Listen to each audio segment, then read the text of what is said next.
Well, hello there, loves, and welcome back to No Acres Homestead. Today I will be doing a low-carb meal again. It is rainy and dreary outside. It's cold. We're supposed to get, I think it's supposed to be down to 27 tonight. So my plants are covered. The dogs are sleeping on the couch. My hens are singing their song to their people. So I thought I would make a soup. So today's soup is going to be and I always say it wrong, Zuppa Toscana. But we are going to do a low-carb version of it. So first you want to start off, this is not an actual ingredient from the original soup, but who doesn't love bacon? So I like to fry up some bacon, and I do it in chunks. And the best way to do that is you take your strips of bacon, and I just cut them with scissors in every direction and what for. This is these are 4 bacon strips. I cut mine before I freeze them, since it's just a single household. I cut my pound in half, and then I will freeze half of that half. So, because if I don't, I will eat the entire pound of bacon by myself. So, moderation is key. I will bring... Okay, my bacon is finished. I took it out of the pan, and here it is. I like mine crunchy for soups and stuff. So, one thing I did forget to mention is you'll want to also brown up your sausage. I will do like big batches of ground sausage and chicken and hamburger and steaks and stuff, and I will cook them and then I will freeze them for just easier, convenient meals. No rhyme or reason. Just like those weeknights when you come home and you don't feel like you didn't lay anything out, and you don't want to wait for like the hamburger like rolls or however you freeze it to defrost and then cook it. So you could pull out one of these, run a little hot water on it to where you can open up the package. Mine's been setting out, so it's defrosted. And then, you know, you can cook sloppy joes, or you can cook tacos, or, you know, you can do your own hamburger helper meal, or, you know, or soup. So that's something that I do as well. So you'll want to, what I normally do if I don't do this, is I will ground my sausage, and then I will do my bacon. Like, I will take out the sausage, leave the sausage grease in there, do the bacon, leave the bacon grease in here, and then now I'm going to saute 1 onion, and then they were out of cauliflower at the store when I went last time, so I just have a frozen bag of cauliflower, and I normally use a good size head of cauliflower for this. So I got 2 bags out just in case, because sometimes I'll mash some just to give it like a thicker consistency. Sometimes, you know, I like chunks and stuff. So that's what 1 bag looks like. Part of me wants more, part of me doesn't. I'm going, nope, I'm gonna leave it. Okay, that was a hard decision for me. So, and then you are going to want some garlic.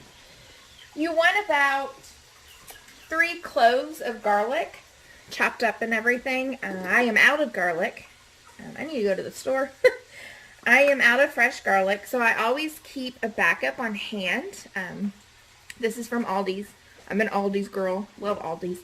So I'm just going to use this. And I never know, like, how much garlic I want to use until I just pull it out. I love garlic, so you do not have to add as much as I do. This is what I'm going to use. It's going to be more than 3 cloves. Don't care. That's what I do. Just love garlic. So, and then I'm going to do some salt and pepper. with these, if I can find them.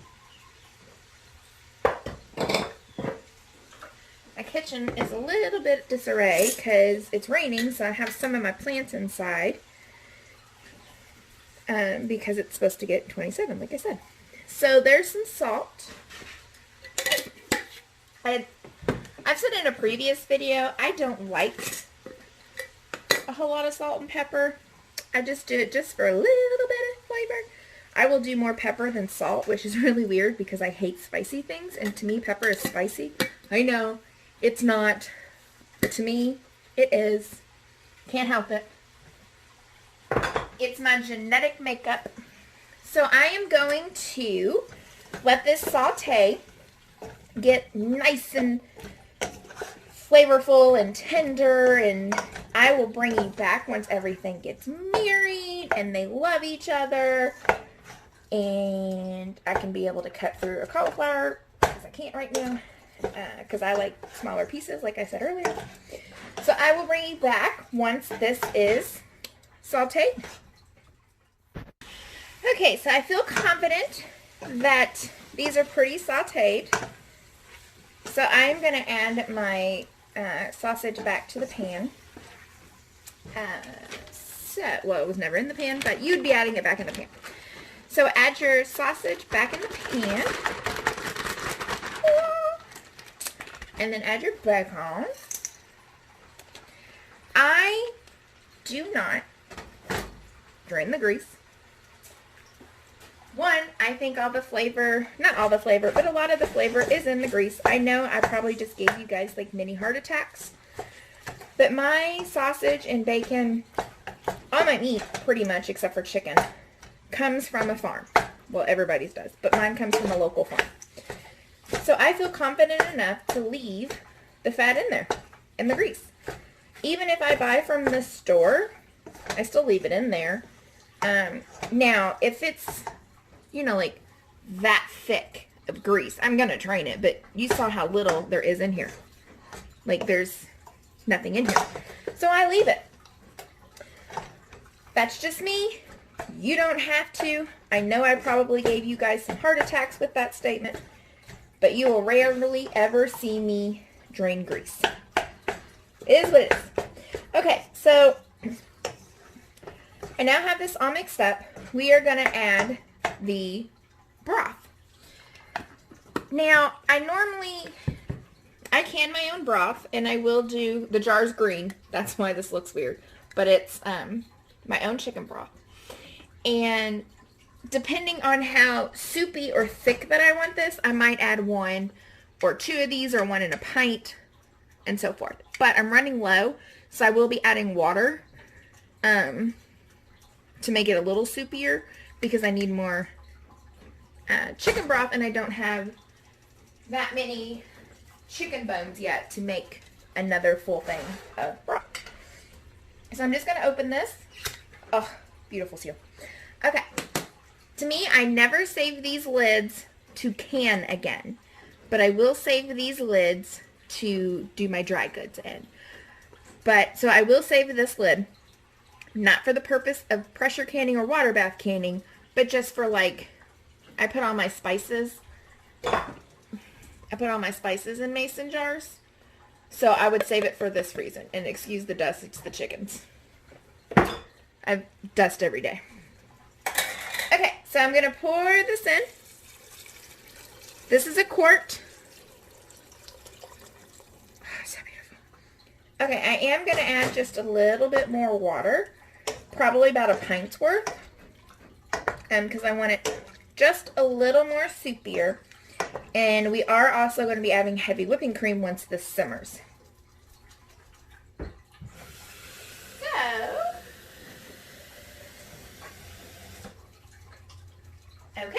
So I'm adding a pint, which is just half of a quart of water.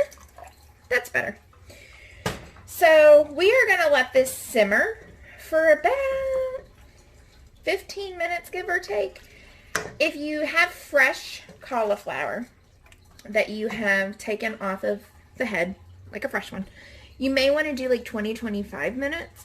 But since this is frozen, it's already like pre-blanched, which what means is it was par-cooked before it was frozen. So we are going to do 15 minutes, maybe 20, of a low simmer, just so that the cauliflower is soft and you don't break a tooth when you're trying to eat it. I will bring you back once this has simmered and we're ready to add the heavy cream and spinach. But I'm not actually adding spinach, but you would at that point. So I will bring you back. So we have simmered for, I think it was 15 minutes, give or take. And I have, we're going to turn this off. Excuse me. And we want where the fork can easily go in. So now that we have that, this is where we are going to add in the cream and spinach or kale if you were doing that. I am not doing spinach or kale. A, I don't have it. And B, the last time I made it, I didn't put that in there, and it was just as good to me. So if you want to put the spinach or kale in it, this is now when you do that. So we need a cup of cream. So I am going to use my cream. I have used this before, so there's only like a cup left in here. So I'm just going to put this whole carton, a little more than a cup, but that's okay. So I have this in, and then you want to pretty much warm it back up. And then you want to put more salt and pepper if you so desire. Like I said, I'm not a big salt and pepper fan, and my food tastes amazing. I use other spices. Oh, which reminds me, I add, if you start watching my videos, you'll notice that I add this a lot. I add smoked paprika to everything. Ow. Sorry, I just hit myself. So I am actually going to add some smoked paprika. Dun, dun, dun. I pretty much add it to anything that I cook. But I am going to add some more pepper to this because I don't see any pepper for this. Okay, so we got some pepper. And then we will stir this up. Let this...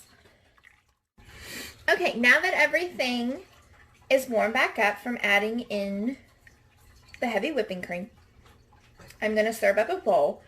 You will also notice that there's like this thin layer of redness. That's for two reasons. First reason is from smoked paprika. It turns anything red. And two, it's a little bit of grease that I had left in the pan when I added everything else in. Perfectly fine. I think it adds flavor. That's just me. So 2 cups of this is 7 carbs, which I think is pretty good. And that fills one of my entire bowls. So I hope that you enjoyed this, and I hope that you like it. Give me a thumbs up and subscribe to my channel for more updates on low carb meals and food storage and canning and just anything else that I throw in there. So once again, thank you for watching No Acres Homestead, and just remember, you're amazing and you've got this.